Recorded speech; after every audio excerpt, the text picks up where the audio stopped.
Semenjak dulu, aku selalu tertarik dengan acara Nightmare Side. Kalimat, "Jangan pernah dengerin Nightmare Side sendirian." Awalnya aku tidak percaya, tapi akhirnya aku mengalaminya sendiri. Namaku Dikta. Sekarang aku duduk di bangku SMA di daerah Bandung.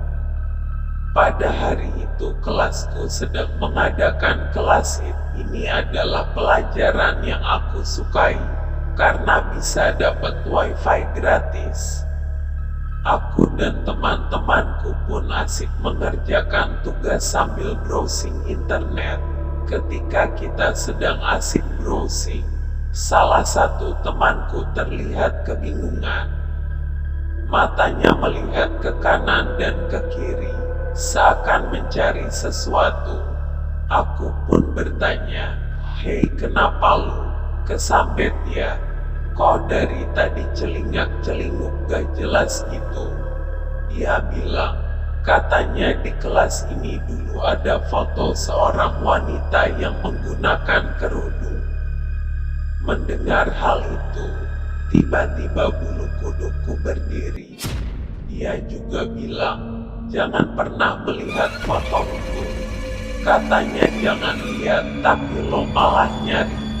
Jalanku sambil tertawa. Wajah temanku seketika jadi serius. Katanya foto itu sudah lama di sini. "Duh bro, apaan sih foto doang? Foto yang mana sih?" "Yang itu." Aku terbangun dan terlihat ada sebuah foto di pojok ruangan ini.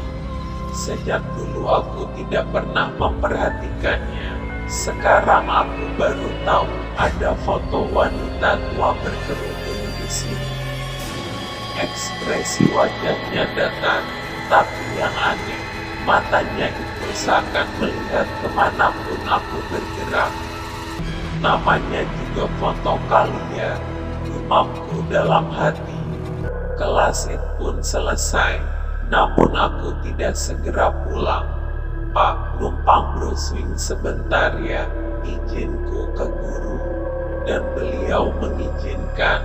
Beliau pun pergi meninggalkanku dan beberapa temanku yang masih ada di ruangan ini.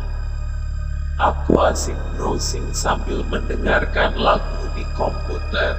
Saat itu jam menunjukkan pukul 4 sore. Sampai, dengar gak? Kalian dengar gak? Ketika kami sedang mendengarkan lagu, aku merasa seperti ada seorang wanita yang sedang menyindir. Terdengar ketika aku sambil mendengarkan lagu. Ketika aku matikan lagunya, suara seorang wanita yang sedang menyindir itu tidak terdengar lagi. Namun aku mendengar suara seseorang. Kalian dengar gak sih? Tadi ada yang nyindir. Sekarang malah ada suara bisik gitu-gitu. Tanyaku, tapi kata mereka tidak mendengar apa-apa. Mungkin aku salah dengar kali ya. Bisikku coba menenangkan pikiranku karena takut terlalu malam. Kami memutuskan untuk pulang. Jam menunjukkan pukul 5 sore ketika aku sampai di rumah. Saat itu di rumah seakan tidak ada siapa-siapa. Sepertinya. Tapi, "Assalamualaikum. Mama." Aku mendengar ada suara dari dapur. Tapi ketika aku lihat, tidak ada siapa-siapa di sana.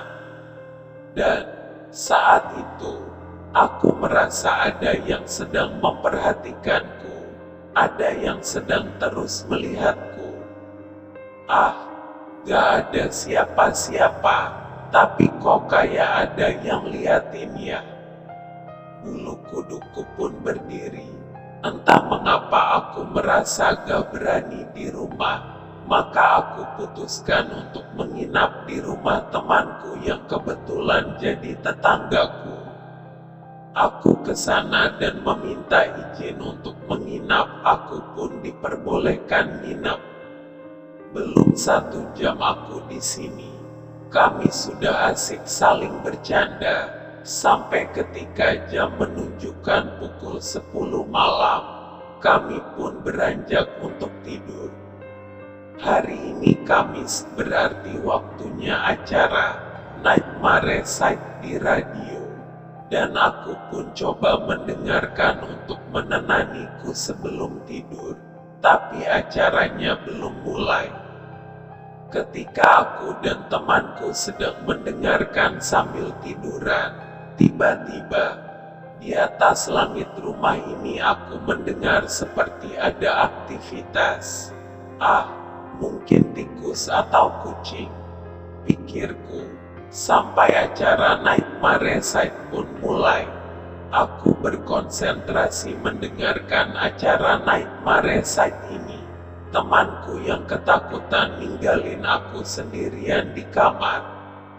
Hingga akhirnya aku dengerin Nightmare Site sendirian. Sampai aku pun ketiduran. Tapi samar aku masih mendengar suara lantunan seorang wanita. Aku masih menganggap itu background dari acara Nightmare Site. Lalu, sekarang aku merasa ada yang mengelus kepalaku.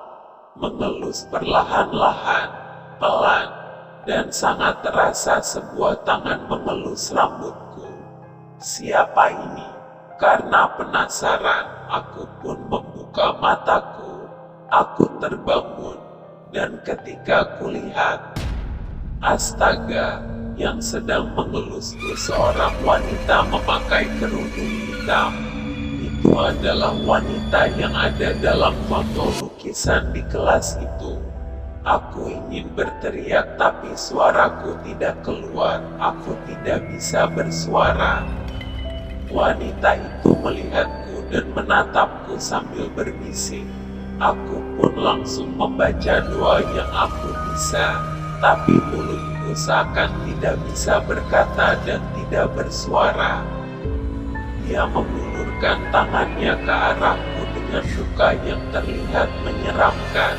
Tangannya perlahan mendekatiku dan menyentuh leherku. Lalu wanita itu mencekikku. Aku tidak bisa bernafas. Sampai akhirnya pandanganku buram dan aku tak sadarkan diri. Ketika aku bangun, temanku sudah ada di sampingku, dan aku pun menceritakan kejadian yang barusan aku alami. Ternyata temanku juga mengalami hal yang sama. Dia diganggu wanita berkerudung itu. Seminggu kemudian aku coba mencari sejarah tentang foto wanita berkerudung itu. Tapi aku tak mendapatkan jawaban. Sepertinya pihak sekolah sengaja merahasiakannya. Apapun itu, dan apapun sejarah dari foto wanita berkerudung itu, aku mulai menghargai makhluk itu. Menghargai makhluk lain yang ada di dunia ini. Aku mulai lebih banyak beribadah dan menjaga tingkahku, karena apapun yang kita lakukan akan diperhatikan oleh mereka.